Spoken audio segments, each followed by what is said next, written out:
हम direct start लेते हैं फर्स्ट ईयर का with atomic structure.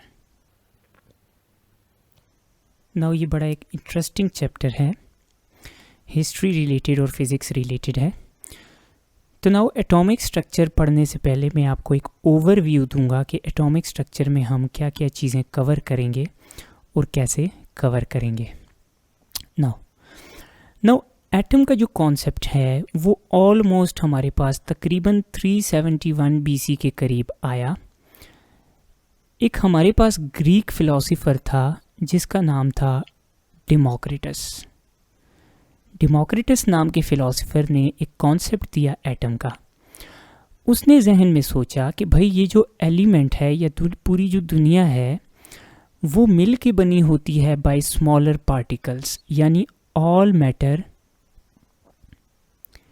is made up of smallest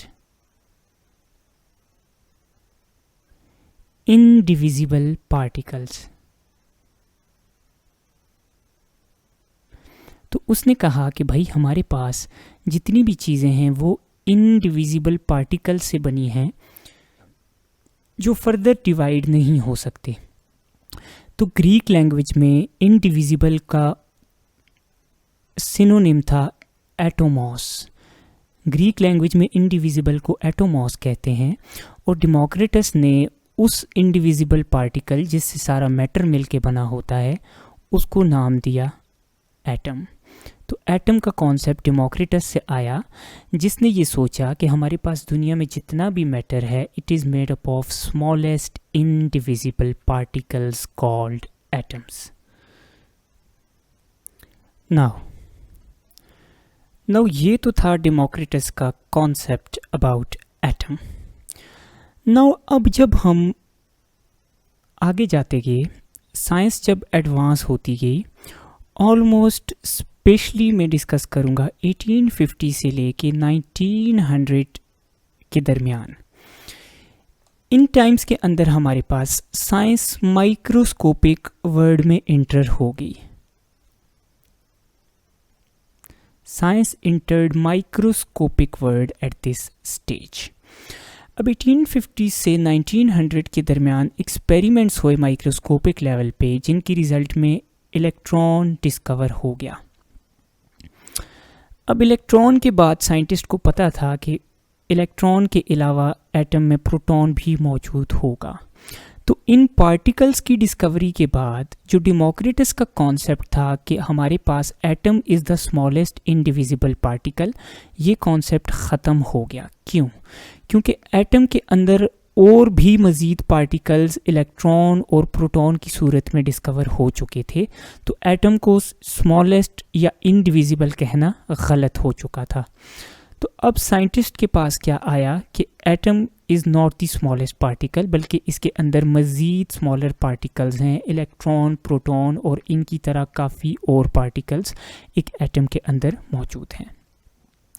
now electron proton की डिस्कवरी के बाद जो सबसे नेक्स्ट हमारे पास प्रॉब्लम आया साइंटिस्ट के लिए वो ये था कि हमारे पास ये जो इलेक्ट्रॉन प्रोटॉन हैं ये एटम के अंदर अरेंज्ड किस तरह हैं, इनकी अरेंजमेंट कैसी है। तो साइंटिस्ट के लिए मसला आया एटॉमिक मॉडल को डिस्क्राइब करने का, यानी एक एटम कैसा होता है, इसके अंदर इलेक्ट्रॉन कहाँ है, प्रोटॉन कहाँ है, ये स्टेबल क्यों है, ये स्पेक्ट्रम क्यों जनरेट करता है। तो नेक्स्ट जो हमारे पास जंग शुरू हुई 1900 के बाद 1920s तक, तो 1900 से 1920s तक तकरीबन इस अरसे के दौरान जो मेन जंग थी वो ये थी कि एटॉमिक मॉडल डिस्क्राइब किया जाए जो हमारे पास स्टेबल एटॉमिक मॉडल हो। तो इस सिलसिले में बहुत ज़्यादा एटॉमिक मॉडल्स आए जिसमें से मेन हम लोग स्टडी भी करेंगे। रदरफोर्ड का मॉडल था, बोहर का मॉडल था, तो ये मॉडल्स आए। फिर इन मॉडल्स में अपने मसाइल थे। तो 1924 के करीब जाके हमारे पास तकरीबन क्वांटम मैकेनिक्स की बर्थ हुई, जिसको हम मॉडर्न साइंस भी या मॉडर्न फिज़िक्स भी कहते हैं। तो क्वांटम मैकेनिक्स के बाद एटम को एक्सप्लेन किया गया अकॉर्डिंग टू क्वांटम मैकेनिक्स और नया मॉडल आया क्वांटम मैकेनिकल मॉडल।